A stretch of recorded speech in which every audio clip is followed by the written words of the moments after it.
Java Lab experiment number 11. Write a Java program to implement inheritance and demonstrate use of method overriding. In a theoretical class, I explained about polymorphism. Same method performed differently and it is depending on the input or the parameter given. Same thing, different form. That I explained in the theoretical class. Now this program will demo that polymorphism technique. I have written two methods with the same name and it show a different behavior. That is explained in this program.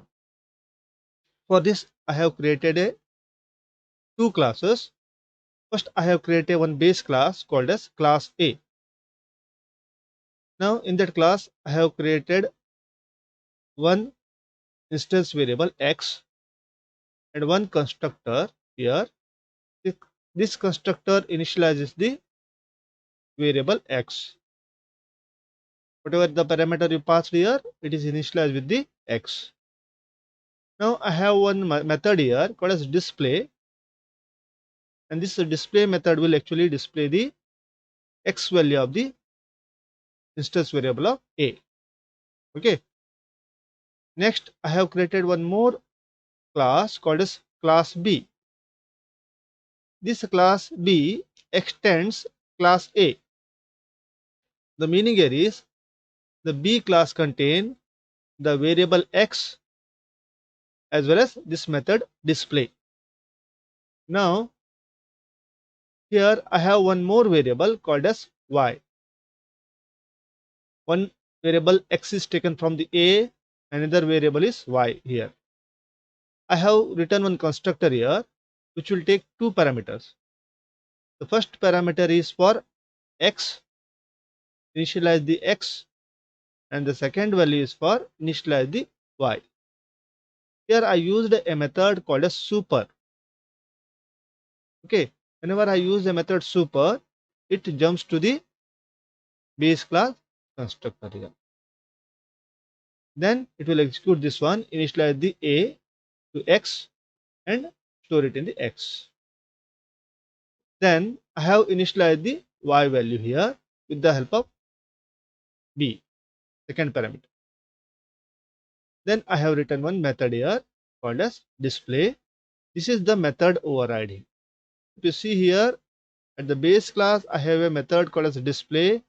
Return type is also void and parameter is empty. Okay, in the derived class also I have created the same method display void as well as empty parameter here. So this is called as method overriding. In method overriding, the declaration of method should be same as the base class method. Now here I have displayed both values x and y value. I will display here one by one. Now what is the concept here?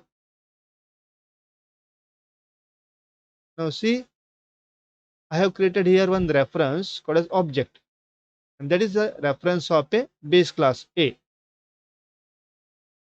Now here I have created first one object of a here, base class.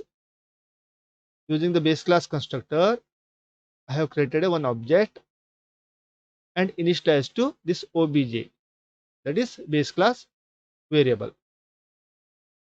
Then I call a method called as display here. Whenever you call a display, here it is calling the display from the base class display.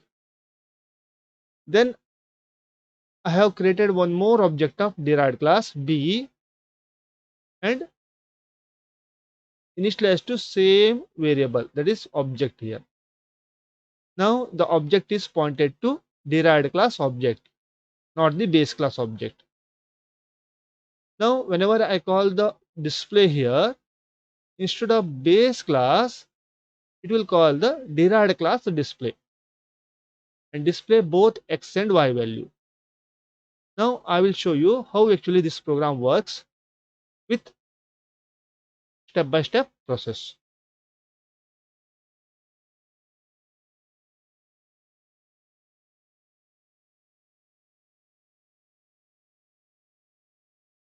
Now I will show you. Now first I have already created a one variable here, reference code is a. Okay. Now I have to create an object of a and initialize to a here. Now see, it goes to the constructor of class A and initialize the value a to the x. Okay. Now a is initialized to, initially it contains 10, it is initialized to x. Okay. Come out of the object creation. One object is created and it is initialized to object.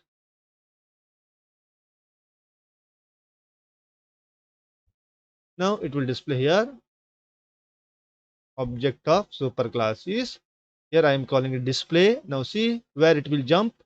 It will jumps to the display of the a. Now see, here it is calling a display of a class a and print the x value. Now it will display x is equal to 10. Now I will put one new line here. Okay, then I have created an object of b. Now I will jump into the constructor of b. Now see, this is the constructor of b. Now I am calling a super here. Whenever you call a super, it actually calling a base class constructor, that is a here. Now see, here it is calling a base class constructor a, then initialize with the value 100. Okay, you already pass 100 using a super, it is stored here.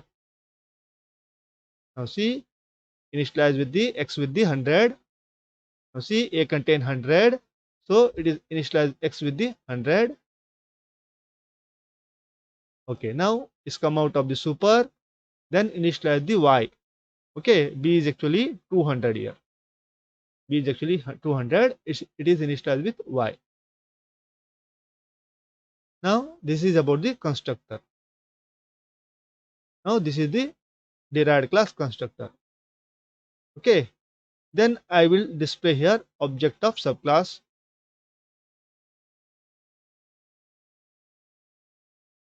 Object of subclass here. Now here I am pointing to the derived class object. So here the display should be from the class B. Check it. Now see, here display actually jumps from class B, not from class A. Check it here. Here it is not jump to base class display, it is jump to derived class display. Next, now it will display x is equal to 100, then it will display y is equal to 200. Now if you see the output, when you are pointing to the class A, it will display x is equal to 10. That is, the display is called from the base class. Whenever the variable is pointing to the derived class object, it is calling a method of derived class. The display is called from derived class. So this is called as method overriding. The display is not copied from the base class. It will create its own base. It will create its own display method in the derived class. So that is the concept. It's called as overriding.